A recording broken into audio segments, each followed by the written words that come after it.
Namaste dosto. Welcome to Indrada Guide. Today we are going to understand why English is so important and why everybody must learn English and try to speak English. आज की अगर बात करें तो आज के दौर में हम सब जगह इंग्लिश लिखा हुआ देखते हैं, लाइक कंप्यूटर में इंग्लिश, मोबाइल फ़ोन में इंग्लिश, मैनी मेडिसिन्स पर इंग्लिश लिखा हुआ होता है।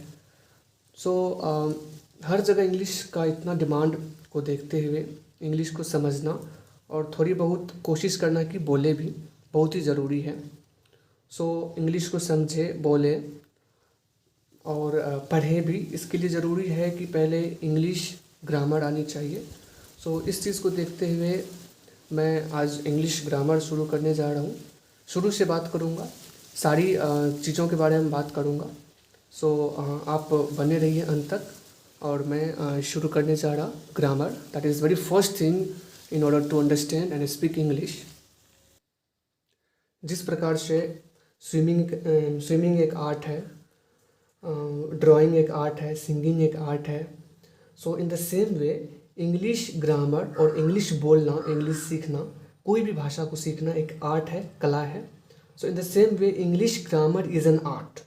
The definition is English is an art, or it is an art with the help of which we learn how to learn, write and speak English correctly. As I said कि singing is an art. अगर आपको singing करनी है तो आपको यह जानना बहुत ज़रूरी है कि सिंगिंग में क्या पिच होता है, गाने के क्रम में कहाँ पिच ज़्यादा करें, कहाँ कम करें, इसका रिदम क्या हो, राइम क्या हो, किस प्रकार से इसे गाएं। In the same way English को समझना, बोलना और पढ़ना आए, इसके लिए कुछ बातों का ध्यान रखना पड़ता है। कुछ रूल्स होते हैं, कुछ स्ट्रक्चर्स होते हैं जिसे समझना बेहद ज़रूरी होता है। इन तमाम स्ट्रक्चर्स और रूल्स को आज काइंड में हम लोग अलग अलग पढ़ते हैं। इस प्रकार से इंग्लिश ग्रामर के 5 काइंड्स हैं। फर्स्ट काइंड इज़ ऑर्थोग्राफी, वर्ण विचार। जैसा कि वर्ण विचार लिखा हुआ है, मीन्स वर्ण के बारे में हम विचार करेंगे। वर्ण means letter, means this is the study of letters. इस काइंड में हम लोग समझेंगे कि लेटर्स क्या है, वर्ण क्या है। लाइक एक मकान बनाने के लिए, एक बिल्डिंग बनाने के लिए जो सबसे छोटी चीज़ होती है वो ईंट होती है, ब्रिक होता है। उसी प्रकार से इंग्लिश को समझने के लिए जो फर्स्ट चीज़ समझना है हमें वो लेटर। इस काइंड में हम लोग लेटर्स के बारे में समझेंगे, वॉवेल, कॉन्सोनेंट, किस प्रकार से लेटर्स को लिखते हैं।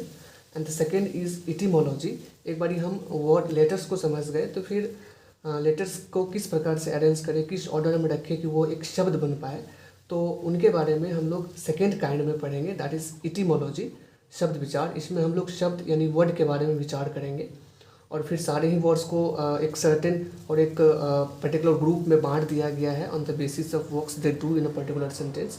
उसके आधार पर फिर हम लोग पार्ट्स ऑफ स्पीच इसी काइंड में पढ़ेंगे। And third is syntax, that is वाक्य विचार। इसमें हम लोग देखेंगे कि कैसे हम पर्टिकुलर वर्ड्स को एक ग्रुप में रख करके, एक पर्टिकुलर ऑर्डर में रख करके अगर हम लिखते हैं तो वो एक सेंटेंस बनाता है। और फिर मेनी टाइप ऑफ सेंटेंसेस भी होते हैं, तो हम इस काइंड में सेंटेंसेस के बारे में पढ़ते हैं। 3 काइंड्स हमने समझा। The fourth kind is punctuation, that is चिन्ह विचार। जैसा कि नेम से ही स्पष्ट है, चिन्ह यानी कि मार्क। हम लोग अगर हम सेंटेंस लिखना सीख गए तो अब हमें सीखना है कि सेंटेंसेस में कहाँ स्टॉप करना है, कहाँ लिटिल स्टॉप करना है, कहाँ थोड़ा सा रुकना है। इन तमाम चीज़ों के बारे में हम इस काइंड में पढ़ते हैं पंक्चुएशन में।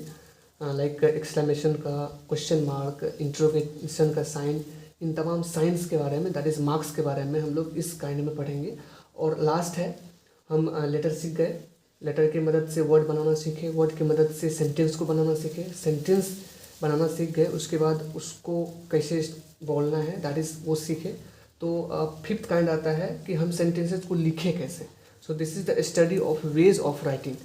हम किस किस प्रकार से लिख सकते हैं, लाइक पोएम लिखते हैं, स्टोरी लिखते हैं, छंद लिखते हैं, दैट इज़ ओनली छंद विचार। सो हम लोग छंद के बारे में विचार करेंगे इस काइंड में। That's it. Thank you very much. Stay tuned for the next video.